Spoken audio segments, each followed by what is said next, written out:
Terima kasih kepada Tuhan Yesus Kristus sebab Dia adalah gembala gereja yang agung. Dan terima kasih kepada Ibu Gembala, Bapak Wakil Gembala yang baik hatinya, yang memberikan kesempatan kepada kami berdua untuk kami boleh menyampaikan firman Tuhan pada siang hari ini. Dan kali ini, karena kita anak-anak muda yang berdiri di depan mimbar, jadi kali ini kita mau membawa firman Tuhan dengan sedikit berbeda. Kita akan menyampaikan firman Tuhan itu dalam bentuk talk show. Talk show jadi, kalau saya di rumah panggil suami saya ini mungkin sayang atau Hani ya. Tapi kalau di mimbar, saya panggil dengan sebutan Kakak Stephen. Haleluya. Kakak Stephen, oke. Ya, tema yang diberikan gereja pada siang hari ini yang akan kami bawakan dengan tema Be Still yang artinya berdiam. Dan saat ini kami akan membahas bagaimana kita diam dalam hadirat Tuhan. Dwell in the presence of God. Terima kasih Tuhan Yesus. Baik, mari Bapak Ibu, kita akan buka firman Tuhan pada hari ini. Kita belajar dalam Yesaya 40 ayat 31. Bisa tolong ditampilkan slide-nya. Terima kasih. Mari kita sama-sama membaca firman Tuhan pada siang hari ini. 1, 2, dan 3. Orang-orang yang menanti-nantikan Tuhan mendapatkan kekuatan baru. Mereka seumpama Raja Wali yang naik terbang dengan kekuatan sayapnya. Mereka berlari dan tidak menjadi lesu. Mereka berjalan dan tidak menjadi lelah. Amin. Haleluya. Nah, kata menanti-nantikan itu artinya kalau saya lihat itu seperti menunggu kedatangan seseorang atau menunggu sesuatu yang akan datang. Atau bisa juga diartikan dalam artian tinggal beberapa saat atau juga berdiam. Nah, diam itu sama artinya juga dengan tinggal. Kenapa Bapak Ibu saya mengatakan demikian? Karena diam dalam hadirat Tuhan, kalau kita lihat di depan terjemahannya itu sama terjemahan dalam bahasa Inggris, artinya dwell in the presence of God. Dwell sendiri artinya itu tinggal, jadi diam dalam hadirat Tuhan itu sama dengan tinggal dalam hadirat Tuhan. Amin. Amin. Nah, Kak Stephen, masuk dalam suatu pertanyaan. Kak, seperti tema kita pada siang hari ini, diam dalam hadirat Tuhan. Nah, mengapa Tuhan menyuruh kita untuk berdiam di dalam hadiratnya? Bisa Kakak jelaskan buat kita dan Bapak Ibu yang ada ya di tempat ini? Silakan Kak Stephen. Puji Tuhan, pertanyaan yang sangat menarik Kak Santi. Bapak Ibu, saudara-saudara yang dikasihi Tuhan kita Yesus Kristus, jujur saya agak gemetaran di depan sini ya. Karena melihat Pak Ian yang dari tadi melihat terus tuh, aduh, makin bahasa Manado itu makin tutup ya. Terus ada hamba-hambanya. Puji Tuhan. Pertanyaan sangat menarik Bapak Ibu kalau hari ini kita belajar mengapa Tuhan menyuruh kita untuk berdiam. Nah, ini pertanyaan yang mungkin seringkali kita dengar ya. Kok kenapa sih Tuhan suruh kita untuk berdiam? Nah, saya mau bagikan 3 hal kepada kita semua yang ada di sini. Kenapa Tuhan menyuruh kita untuk berdiam? Berdiam dalam hadirat Tuhan. Poin yang pertama adalah supaya kita menaruh harapan kita sepenuhnya kepada Tuhan. Amin. Kalau kita baca di Mazmur 46 ayat yang ke-10, di sana firman Tuhan berkata, Mazmur 46 ayat 10, bagian yang ke-A. Diamlah dan ketahuilah bahwa akulah Allah. Di dalam bahasa Inggris dikatakan, He say be still and know that I am God. Jadi poin yang pertama, kenapa Tuhan menyuruh kita untuk berdiam? Supaya kita menaruh harapan kita sepenuhnya kepada Tuhan. Kita percaya sepenuhnya, kita percaya seutuhnya kepada Tuhan. Amin.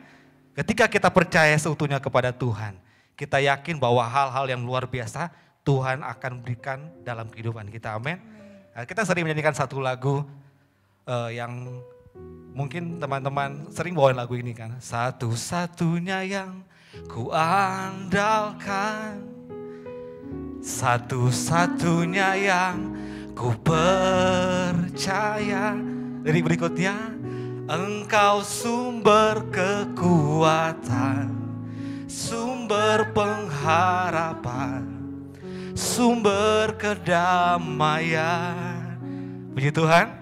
Ingat ya, satu-satunya yang kita andalkan hanya Dia, Yesus Tuhan. Jadi poin yang pertama tadi, supaya kita menaruh harapan kita sepenuhnya hanya kepada Tuhan. Firman Tuhan berkata di Yeremia 17 ayat yang ke-7, saudara-saudaraku yang dikasihi oleh Tuhan kita Yesus Kristus, ketika kita menaruh harapan kita sepenuhnya kepada Tuhan, saya percaya bahwa janji Tuhan terjadi dan digenapi dalam kehidupan saudara dan saya. Amin. Yeremia 17 ayat ke-7 firman Tuhan berkata, diberkatilah orang yang mengandalkan Tuhan, yang menaruh harapannya pada Tuhan, yang harapannya pada Tuhan, bukan kepada yang lain, hanya kepada Tuhan. Amin. Puji Tuhan. Berikut poin yang saya mau bagikan kepada kita semua di sini. Mengapa kita harus diam di dalam hadirat Tuhan? Poin yang kedua adalah supaya saya dan saudara kita bisa menyaksikan betapa besarnya kemurahan Tuhan dan menikmati baiknya. Amin. Mazmur 27 ayat 4 firman Tuhan berkata di sana, satu hal telah aku minta kepada Tuhan, itulah yang kuingini, diam di rumah Tuhan seumur hidupku, menyaksikan kemurahan Tuhan dan menikmati baiknya. Haleluya, puji Tuhan. Poin yang ketiga, Bapak Ibu Saudara-saudara dikasihi oleh Tuhan kita Yesus Kristus, mengapa kita harus diam di dalam hadirat Tuhan? Poin yang ketiga adalah ketika kita diam di dalam hadirat Tuhan, kita memiliki hubungan yang mendalam dengan Tuhan. Amin.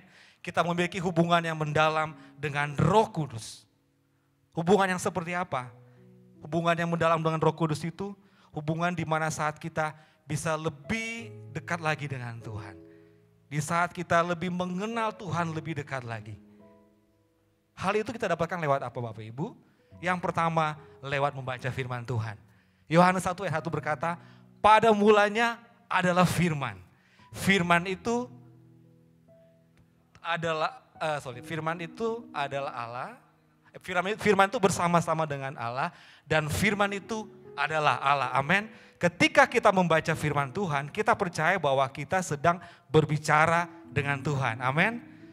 Yohanes 1 ayat 14 berkata, firman telah menjadi manusia dan tinggal di dalam kita. Jadi ketika kita dekat dengan Tuhan, ketika kita memiliki hubungan yang mendalam dengan Tuhan, lewat membaca Alkitab, lewat berdoa, lewat berpuasa, amat terlebih lewat mendengarkan firman Tuhan, kita percaya bahwa kita sedang berbicara dengan Tuhan face to face, muka dengan muka. Amin. Itu poin yang ketiga. Tetapi lebih daripada semuanya itu, mengapa kita mau Tuhan menyuruh kita untuk berdiam? Karena kita percaya bahwa Roh Kudus ada dan diam di dalam kita. Amin. Itu Kak Santi, 3 poin tadi. Wah, luar biasa jawabannya ya Kak, luar biasa. Nah kalau dapat saya simpulkan dari mengapa Tuhan menyuruh kita berdiam itu berarti ada 3. Yang pertama itu Tuhan ingin kita terus berpengharapan di dalam Tuhan. Ya. Yang kedua, Tuhan ingin kita selalu menyaksikan kemurahan Tuhan dalam hidup kita. Amen. Dan yang ketiga itu Tuhan ingin kita lebih dalam memiliki hubungan yang dalam dengan Tuhan. Ya. Nah dari kakak tadi sampaikan bahwa kita memiliki hubungan yang dalam dengan Tuhan itu bisa kita dapati lewat kita berdoa, lewat kita juga dalam membaca firman Tuhan atau bahkan dalam kita berpuasa. Nah Kak, saya juga pernah melakukan itu di dalam kita saat kita masuk di dalam hadirat Tuhan.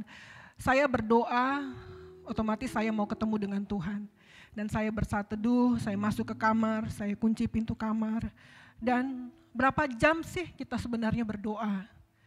Apakah 15 menit cukup? Apakah 1 jam, 2 jam, bahkan lebih daripada itu. Nah itu semua tergantung kepada kita, bagaimana kita memang mau rindu untuk bertemu dengan Tuhan. Nah kalau saya masuk di dalam kamar, saya kunci pintu, saya mau berdoa, saya mau bertemu dengan Tuhan. 10 menit pertama saya pasti melawan kedagingan saya. Saya mau mematikan kedagingan saya, apakah itu rasa ngantuk ataukah rasa kemalasan, itu semuanya dan lain-lain. Dan 10 menit berikutnya, saya mulai agak tenang. Saya mulai agak tenang masuk dalam hadirat Tuhan. Dan 10 menit berikutnya saya mulai masuk menyembah Tuhan. Hati saya mulai naik dalam tahta Tuhan. Dan 10 menit berikutnya saya mulai mengalami terobosan. Saya mulai mendapatkan rema dari Tuhan. Dan 10 menit berikutnya saya mendapatkan revival. Terobosan spirit daripada Tuhan. Amin. Dahsyat. Luar biasa Tuhan kita itu ya Kak, sungguh indah. Dan dengan kita berdiam dalam hadirat Tuhan juga kita pasti bisa mendengar suara Tuhan. Ya, kita pasti tahu isi hati Tuhan, apa yang Tuhan mau. Mungkin terkadang kita menemukan kita ada di dalam suatu pergumulan. Tapi ketika Tuhan minta kita berdiam, kita masuk dalam hadirat Tuhan, banyak hal yang akan Tuhan sampaikan.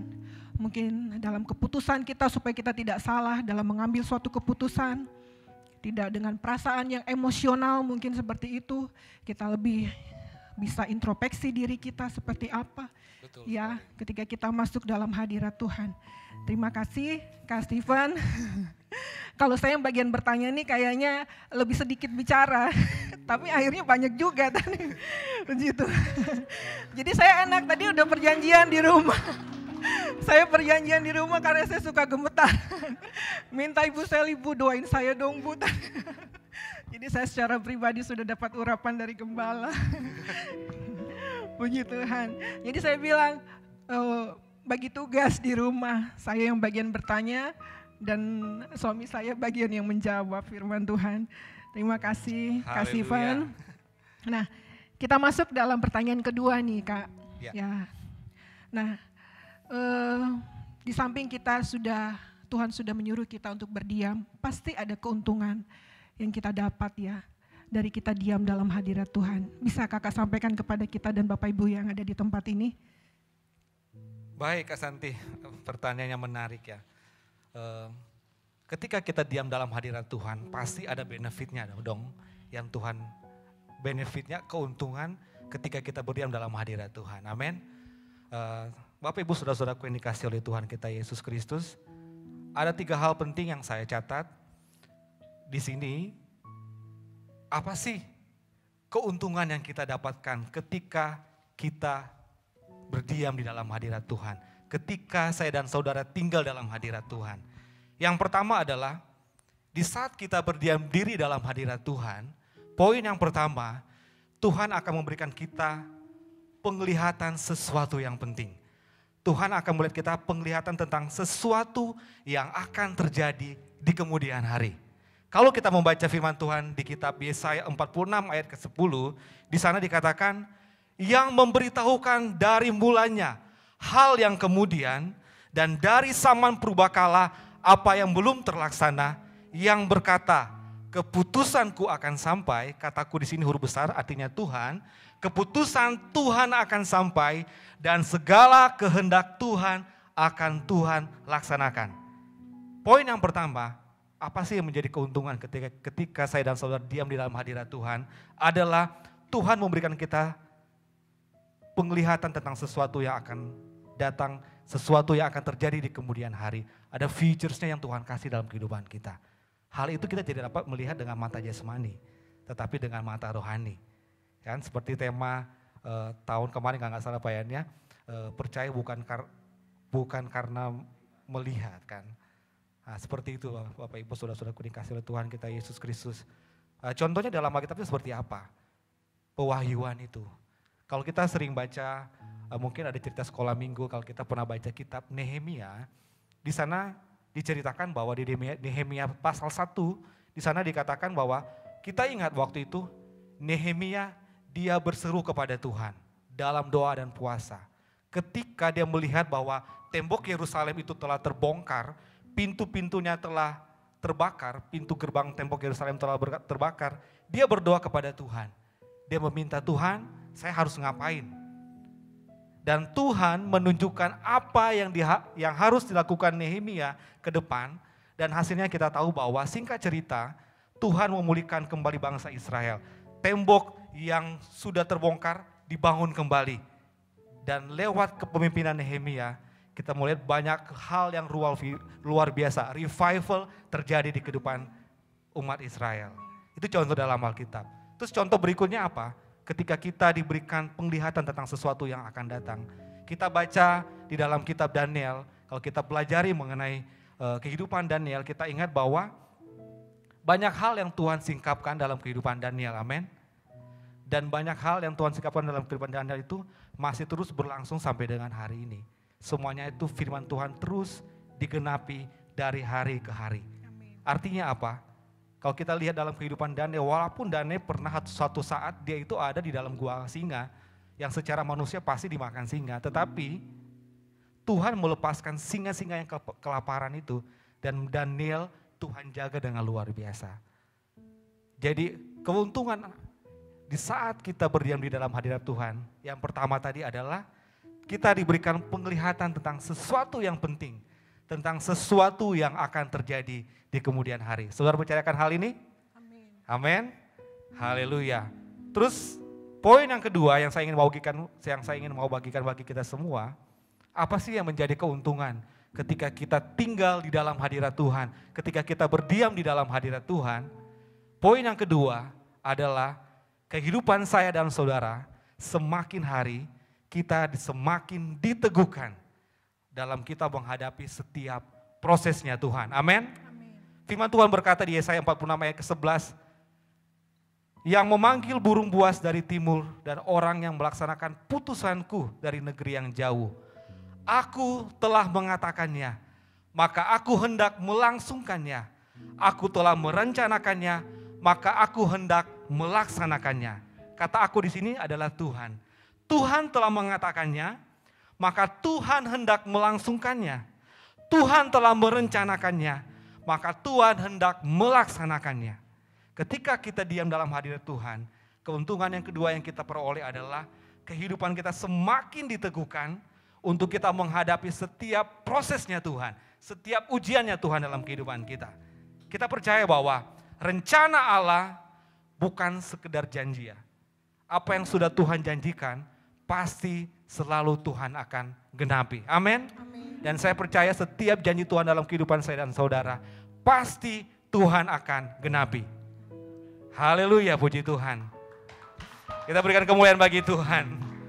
Kalau kita baca kembali di Kisah Para Rasul 3 ayat 18 sampai 21, di situ dikatakan bahwa Tuhan berjanji mendatangkan waktu kelegaan, yaitu waktu mendapatkan kesegaran dan mendapatkan pemulihan.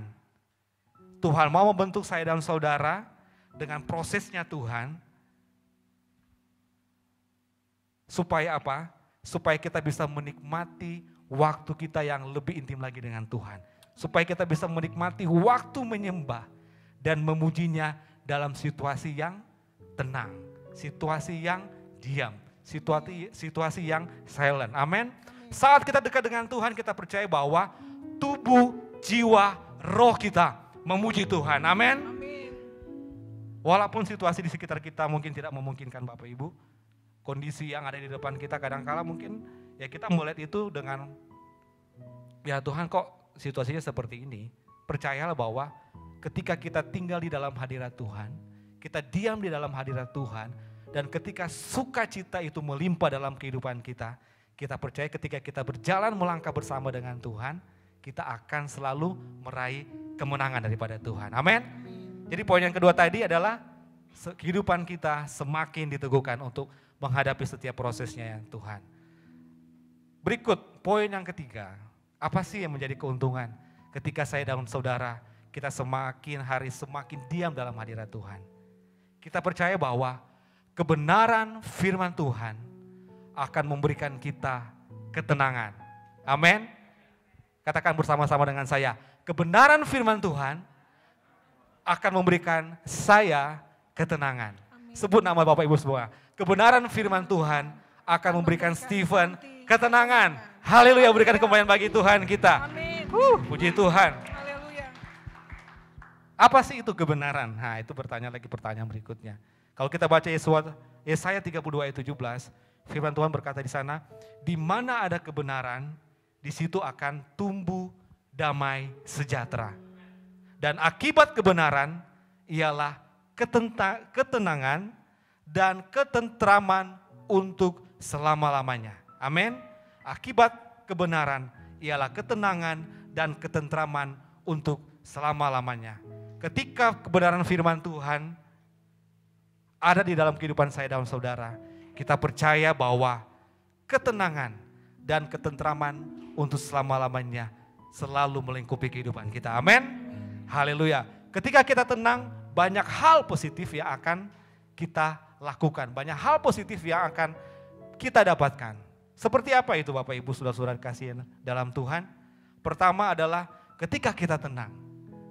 Poin yang pertama, kita akan lebih lagi terhindar dari pemilihan keputusan yang salah. Karena kalau kita kerasa kusuk biasanya tuh kita selalu membuat satu keputusan itu yang pokoknya apa aja yang spontan, yang refleks lah kayak seperti itu kan. Tapi ketika kita tenang, kita bahkan lebih bijak lagi dalam kita membuat keputusan. Saya ingat ini dari pelajaran dari Pak Ian sih. Pak Ian sering ngajarin ini, tenang katanya, tenang. Walaupun Pak Ian sendiri udah keregetan gitu. Ya kira-kira seperti itu. Terus ketika kita tenang, kita lebih akan menghadapi masalah itu dengan bukan rasa takut lagi. Kita itu akan lebih, wow, walaupun ada masalah di depan, karena kita tenang, ya udah kita akan lebih siap ya menghadapi masalah. Ketika kita tenang, justru kita akan semakin kreatif di dalam Tuhan. Katakan kreatif di dalam Tuhan. Amin. Haleluya. Ketika kita tenang, kita dapat menguasai diri. 1 Petrus 4 ayat 7. Karena itu kuasailah dirimu dan jadilah tenang. Ketika kita tenang, kita dapat berdoa. Kita ingat tadi bahwa mengapa kita harus berdiam dalam Tuhan? Supaya kita membangun hubungan yang dalam dengan Roh Kudus. Lewat apa? Mendengarkan firman Tuhan dan berdoa. Kalau kita nggak tenang, kita nggak mungkin bisa berdoa. Kalau kita nggak tenang, kita nggak mungkin bisa tinggal dalam hadirat Tuhan. Amin. Haleluya. Kira-kira itu Kak Santi. Dan ya poin yang terakhir mungkin saya mau sampaikan kepada kita bahwa mengapa sih? Apa sih yang menjadi keuntungan ketika kita diam dalam hadirat Tuhan? Kita percaya bahwa kebenaran firman Tuhan akan membawa saya dan saudara membuat hati kita terus merasa damai. Artinya apa? Kita akan lebih berhikmat, kita akan lebih bijaksana dalam menghadapi setiap kondisi yang ada di depan kita. Itu kira-kira Santi. Amin, luar biasa. Luar biasa Kak Stephen. Terima kasih buat jawabannya. Jadi saya dapat menyimpulkan kenapa keuntungan kita dapat ketika kita berdiam di dalam hadirat Tuhan. Yang pertama, Tuhan akan memberikan kita penglihatan tentang sesuatu yang penting. Saya banyak belajar juga dari Yusuf. Di dalam mimpi Yusuf itu juga seperti tampak matahari, bulan, dan 11 bintang sujud menyembah berkas-berkas Yusuf. Termasuk saudara-saudaranya yang menyembah berkas-berkas Yusuf. Nah dari situ Tuhan berbicara kepada Yusuf bahwa dia akan menjadi seorang raja, akan menjadi seorang perdana menteri gitu. Nah, janji Tuhan itu diberitahukan kepada Yusuf. Jadi Tuhan akan memberikan penglihatan itu kepada kita. Sebab Mazmur 25 ayat 14 juga berkata, Tuhan bergaul karib dengan orang yang takut akan Dia dan perjanjiannya diberitahukannya kepada mereka. Jadi bukan hanya kita bisa menemukan kehendak Tuhan, bukan hanya juga kita bisa menemukan hikmat Allah, tetapi kita bisa mendapatkan janjinya. Itu sungguh luar biasa sekali ya Kak Stephen. Nah yang kedua tadi kakak juga sampaikan bahwa dengan kita bisa diam dalam hadirat Tuhan itu, keuntungannya kita bisa diteguhkan di dalam kita menghadapi suatu proses.